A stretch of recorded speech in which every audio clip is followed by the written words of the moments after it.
Meditando su palabra de la Biblia Jerusalén, vamos a hacer un análisis de la introducción en el Antiguo Testamento de los libros de Josué, Jueces, Ruth y Samuel y Reyes. A los libros de Josué, Jueces, Samuel y Reyes se le llama en la Biblia hebrea los profetas anteriores en contraposición a los profetas posteriores, Isaías, Jeremías, Ezequiel y los 12 profetas menores. Este apelativo se explica por una tradición que atribuía la composición de estos libros a profetas, a Josué, la del libro que lleva su nombre, a Samuel, la de Jueces y Samuel, a Jeremías, la de Reyes, y se justifica por el carácter religioso que le es común estos libros que nosotros llamamos históricos. Tienen como tema principal la relación de Israel con Yahvé, su fidelidad a su infidelidad, sobre todo su infidelidad a la palabra de Dios, cuyos portavoces son los profetas. En realidad, los profetas intervienen con frecuencia: Samuel, Gad, Natán, Elías, Eliseo, Isaías, sin contar la figura de menor relieve. Los libros de los reyes ofrecen el marco en que se ejerció el ministerio de los profetas escritores antes del destierro. Estos libros, así elaborados con los que inmediatamente le sigue en la Biblia hebrea, lo están también con los que le precede. Por su contenido, vienen a ser una prolongación del Pentateuco al final del Deuteronomio. Josué es designado sucesor de Moisés y el libro de Josué comienza a raíz de la muerte de Moisés. Se ha supuesto que incluso existía unidad literaria entre los dos conjuntos y se ha buscado la continuación de los documentos o de las fuentes del Pentateuco en el libro de Josué. De este modo se ha llegado a delimitar un Hexateuco e incluso se ha ido más lejos, llegándose a abarcar los libros de los reyes, pero los esfuerzos realizados para descubrir los documentos del Pentateuco en Jueces, Samuel y Reyes no han dado ningún resultado satisfactorio. La situación es más favorable en cuanto a Josué, como se distinguen corrientemente que están más o menos relacionadas con la yavista y la eloísta, si es que no son continuación de esta. Sin embargo, la influencia del Deuteronomio y de su doctrina resulta más clara aún, y los partidarios de un Hexateuco deben admitir por su parte una redacción deuteronómicas de Josué. Esta conexión con el Deuteronomio prosigue en los libros siguientes, si bien de manera variable. Son extensas en los Jueces, más limitada en Samuel, predominante en los Reyes, pero siempre distinguible. De ahí que se ha elaborado la hipótesis de que el Deuteronomio era el comienzo de una gran historia religiosa que se prolongaba hasta el final de los libros de los reyes. Justificada históricamente en el Deuteronomio la doctrina de la elección de Israel y definida la constitución teocrática que de ahí se sigue. El libro de Josué narra el establecimiento del pueblo elegido en la tierra a él prometida.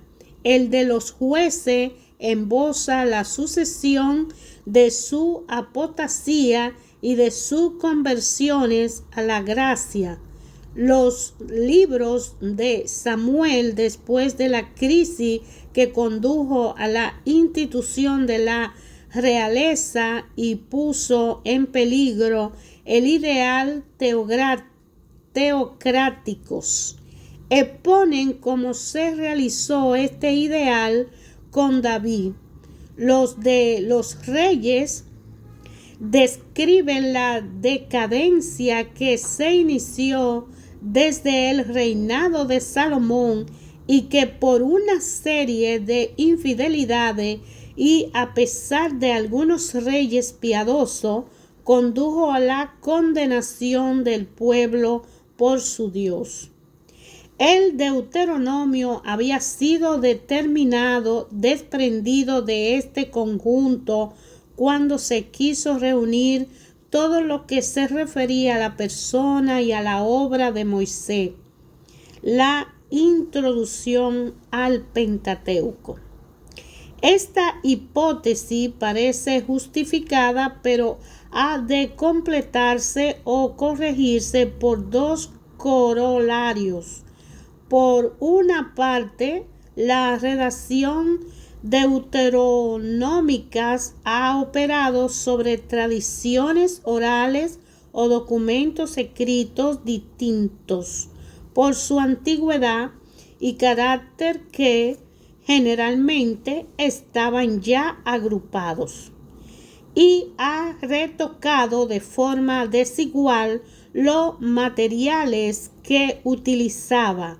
Esto explica que los libros o grandes secciones en cada libro conserven su individualidad.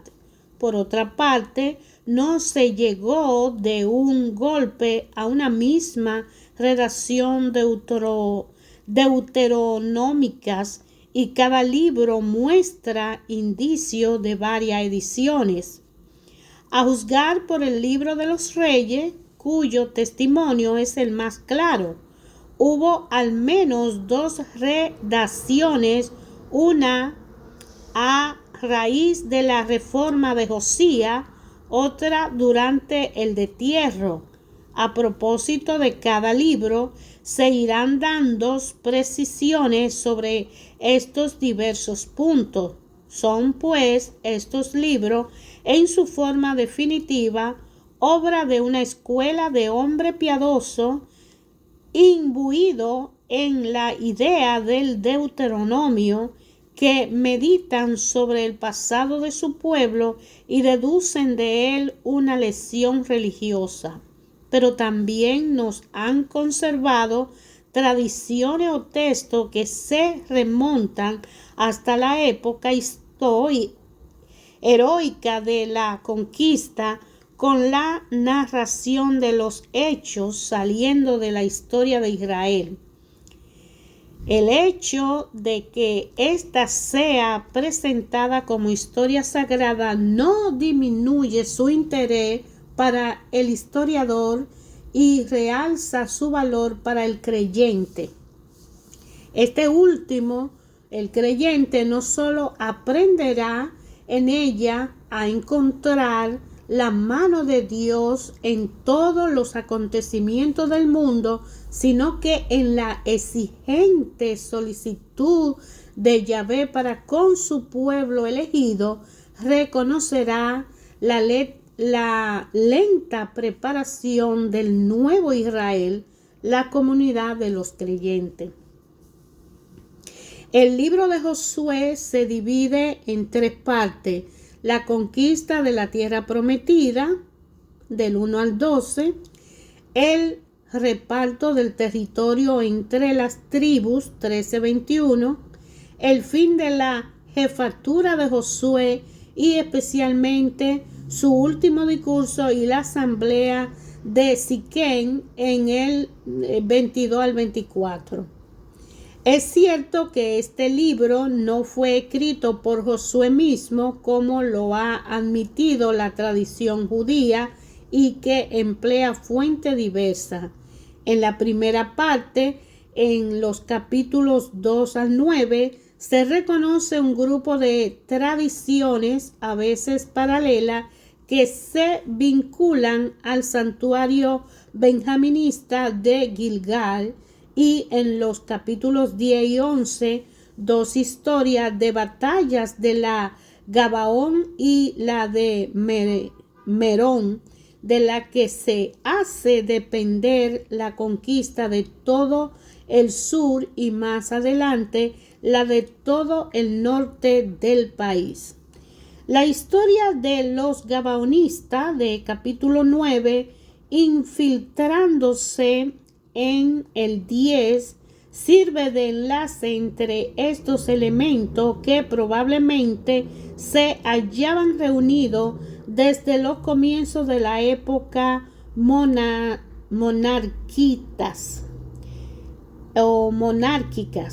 El hecho de que los relatos de los capítulos 9, 2 y 9 sean originarios de Gilgal, santuario de Benjamín, no quiere decir que la figura de Josué, que es efraínita, sea en ello secundaria, porque los componentes de Efraín y de Benjamín entraron juntos en Canaán antes de establecer en su territorio respectivo. Es innegable el aspecto etiológico de estos relatos, es decir, su afán por explicar hechos y situaciones que no dejan de ser observables, pero solamente afecta a las circunstancias o a las consecuencias de acontecimientos cuya historiedad no se debe rechazar, excepto al parecer el relato de la toma de Ai. La segunda parte es una exposición geográfica de índole muy diferente. En el capítulo 13 localiza a las tribus de Rubén y Gad y a la media tribu de Manasés, instalada ya por Moisés en Transjordania, según el número 32, Deuteronomio 3, 12, 17 y los capítulos 14, 19. Concerniente a las tribus del oeste del Jordán, combinan 2 clases de documentos: una descripción de los límites de las tribus de una precisión muy desigual y que en el fondo se remonta a la época premonárquicas, y lista las ciudades que han sido añadidas. La más detallada es la de la ciudad de Judá, 15, pues completada con una parte de las ciudades de Benjamín, 18, 25, 28. Distribuye la ciudad en 12 distritos, 12 distritos que refleja una visión administrativa del reino de Judá, probablemente en tiempo de Josafat. A modo de complemento, el capítulo 20 enumera las ciudades de asilo, cuya lista no es anterior al reinado de Salomón. En el capítulo 21, sobre la ciudad levística, es una adición posterior al desierto, pero que utiliza los recuerdos de la época monárquica. En la tercera parte, En el capítulo 22, acerca del regreso de la tribu de Transjordania y la erección de un altar a orilla del Jordán, representa las señales de redacción deuteronomista y sacerdotal. Tiene su origen en una tradición particular cuya fecha y sentido son dudosos. En el capítulo 24 conserva el antiguo y auténtico recuerdo de una asamblea en Siquén y de un pacto religioso que allí se estableció. Además de algunos retoques de detalles, se puede atribuir a la redacción deuteronomista los pasajes siguientes. En el 1, en gran parte, en el 8, en el 30 y 35, en el capítulo 10, 16, 43, en el 11, 10, 20, en el 12, 20, en el 22, 1, 8 y 23, la revisión de el 24, la forma en que el capítulo 24, retocado según el espíritu del Deuteronomio, se ha mantenido junto al capítulo 23, que se inspira en él, pero que es de otra mano. No proporciona el indicio de dos ediciones sucesivas del libro. Este presenta la conquista de toda la tierra prometida como el resultado de una acción de conjunto de la tribu bajo la dirección de Josué. El relato de Josué 1 ofrece un cuadro diferente. En él vemos que cada tribu lucha por su territorio y es a menudo derrotada. Esa tradición con origen en Judá, pero algunos componentes de esta tradición penetraron en la parte geográfica de Josué. Josué 13, 1, 6, 14, 6, 15, 15, 13, 19, 17, 12, 18. En el libro, esta imagen de una conquista desperdiga e incompleta está más cerca de la realidad histórica, que solo es una manera conjetural es posible restituir.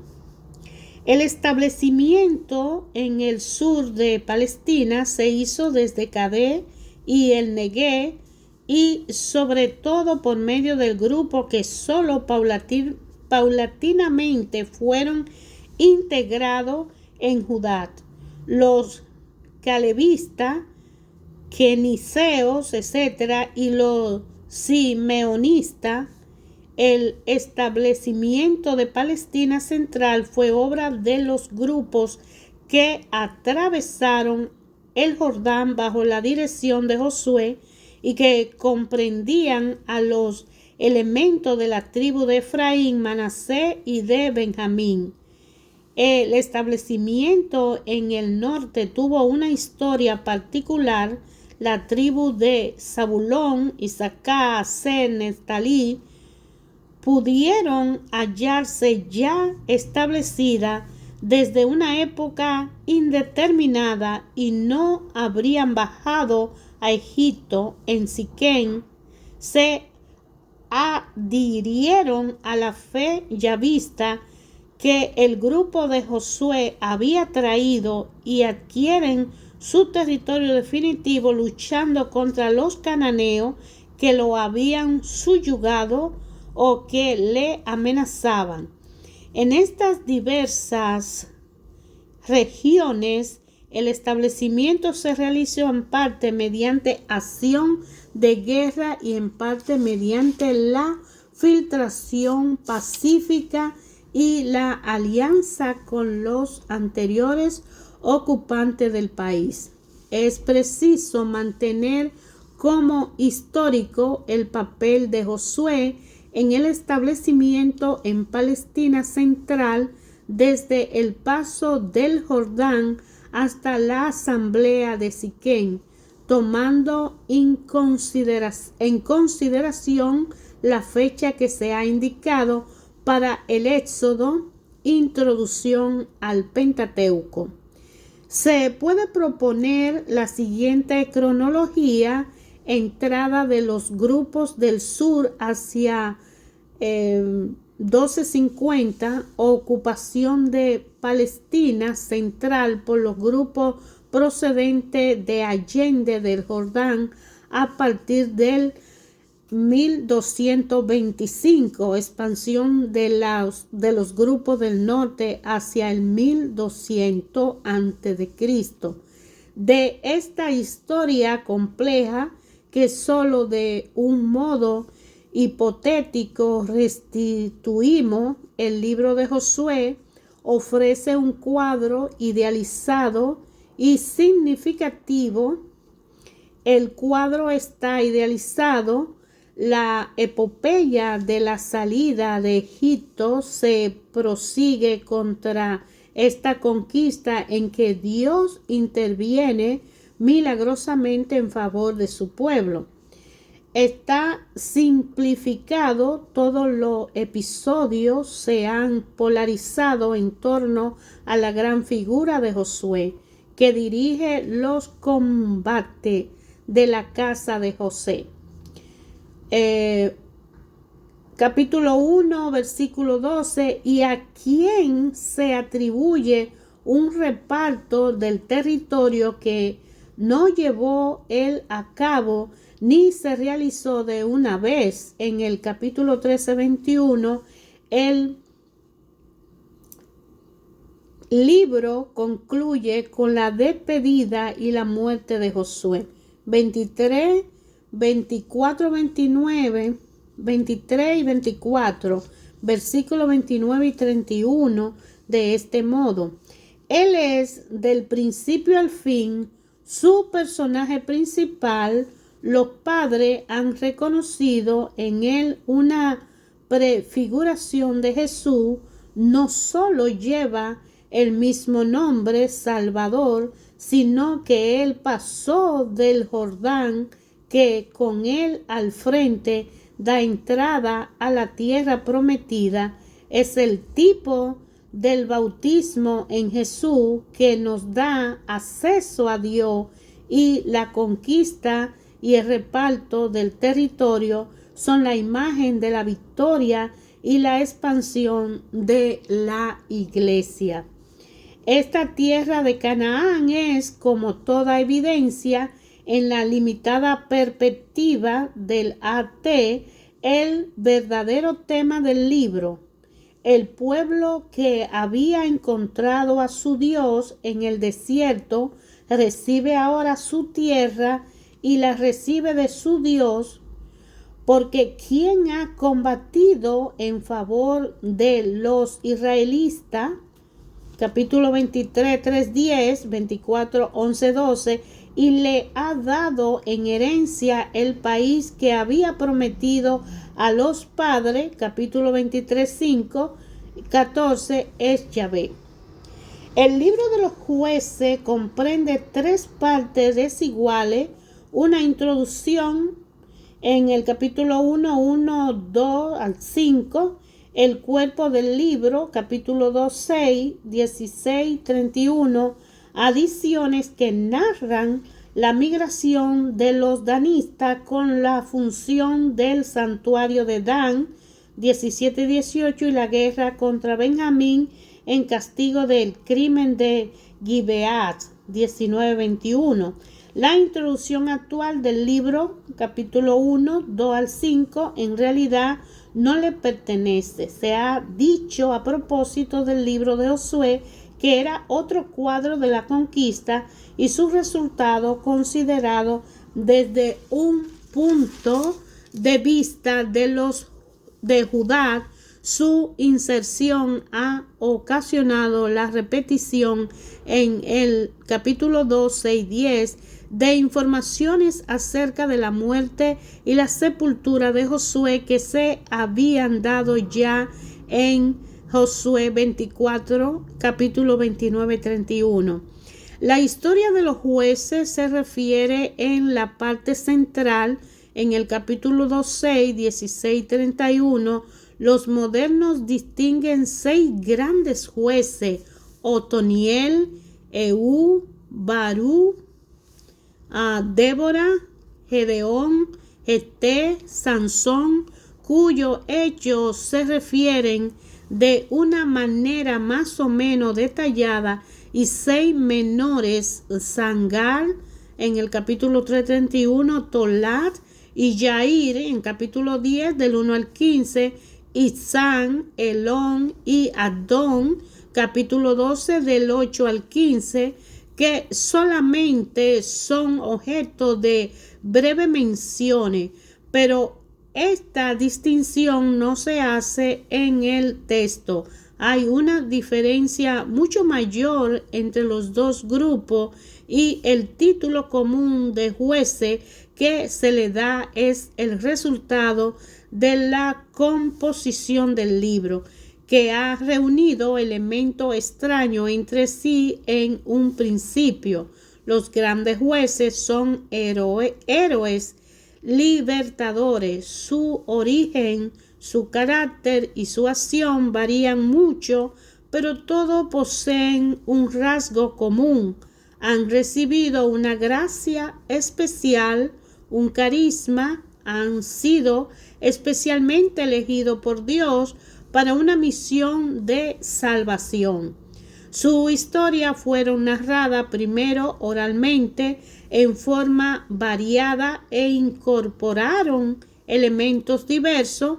Finalmente fueron reunidas en un libro de los libertadores, compuesto en el Reino del Norte en la primera parte de la época monárquica. Abarcaba la historia de Ehud, de la vara, Débora, quizá alterada ya por relato de Jos. Capítulo 11, referente a Yavín de Hazor, la historia de Gedeón, Jerubal, a lo que se añadió el episodio de la realeza de Abimelech. La historia de Jefté amplía con la de su hija. Se recogieron 2 antiguas piezas poéticas: el cántico de Débora, que es un duplicado del relato en prosa, y el apólogo de Jotán, dirigido contra la realeza de Abimelech. Los héroes de algunas tribus se convertían en este libro en figuras nacionales que habían dirigido las guerras de Yahvé para todo Israel. Los jueces menores, Tolá, Yair, Isán, Elón, Adón, proceden de una tradición diferente. No se le atribuye ningún acto salvador, solamente se dan informaciones acerca de su origen, su familia y el lugar de su sepultura, y se dice que han juzgado a Israel durante un número de años preciso y variable. Conforme al uso de diverso del verbo juzgar en la lengua semítica de oeste, emparentada con el hebreo, en Mariet en el siglo XVIII a.C. y en Ugarit y en el siglo XIII, y hasta en los textos fenicios y púnicos de la época greco-romana. Los sufetes de Cartago, estos jueces no solo administran justicia, sino que gobiernan. Su autoridad no se extendía más allá de su ciudad o de su territorio. Fue una institución política intermedia entre el régimen trivial y el régimen monárquicos. Los primeros redactos deuteronomistas poseían informe auténtico de estos jueces, pero extendieron su poder a todo Israel y ordenaron en sucesión cronológica. Trasladaron su título a los héroes del libro de los libertadores, que de ese modo se convirtieron en jueces de Israel. G3 servía de lazo de unión entre los dos grupos. Habían sido un libertador, pero también había sido juez. Se sabían y se dan a propósito de él los mismos datos que a propósito de los jueces menores, entre los cuales se incrusta la historia. Con ellos se equiparon también una figura que primitivamente nada tenía que ver con ninguno de los dos grupos. El singular héroe danista Sansón, que no había sido ni libertador ni juez, pero cuya hazaña contra los filisteos se narraba en Judá. Hermanos, hemos leído hasta ahora la introducción al libro de los jueces y el libro de Josué. Estos libros que Josué, jueces, Ruth, Samuel y Reyes forman parte de los libros de los que son en la Biblia hebrea, han sido analizados de dónde procede su origen y lo han agrupado porque vienen a ser parte de la siguiente lectura y estudio dentro de la Biblia después de los libros de Deuteronomio. Venimos a estudiar la historia de cómo Josué va a conquistar, a llevar ese pueblo y a entregar esas tierras como un compromiso que ya tiene establecido por Dios, dirigido por Moisés, y él debe darle continuidad.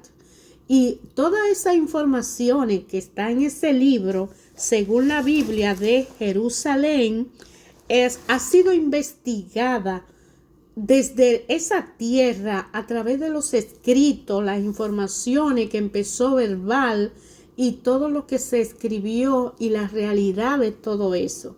Y estas lecturas son importantes hacerlas para cuando empecemos a estudiar el libro de Josué, de jueces, de Ruth, de Samuel y de Reyes, podamos entender el plan, el propósito que Dios tuvo ahí, y que los hombres no se inventaron estas historias, sino que alguna historia de esta fue hablada y así fue que se fue conociendo, y otra fue inspirada por Dios a los hombres para que la escribieran, y los que se dedican a traducir la Biblia reúnen toda esa investigación y la plasman.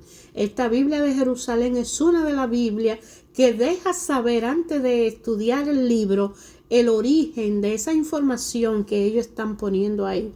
De acuerdo a nuestro idioma, en la Biblia de Jerusalén, nosotros vamos a empezar estudiando, después que leamos la introducción, que es un poquito larga, vamos a estudiar la conquista de la tierra prometida con el libro de Josué, pero es importante que ustedes ya sepan cómo se consiguieron esas informaciones de ese libro de Josué y cómo Josué hizo eso, que hizo Dios para que todo eso se manifestara y para que nosotros hoy podamos creer, porque ustedes saben que la Biblia es un libro de fe y que lo que pasó en el pasado es para que nosotros nos sirva de creencia para lo que va a suceder en el futuro, de manera que para nosotros aprender y entender lo que pasa en el Antiguo Testamento, es importante que encontremos la fe suficiente que nos va a ayudar.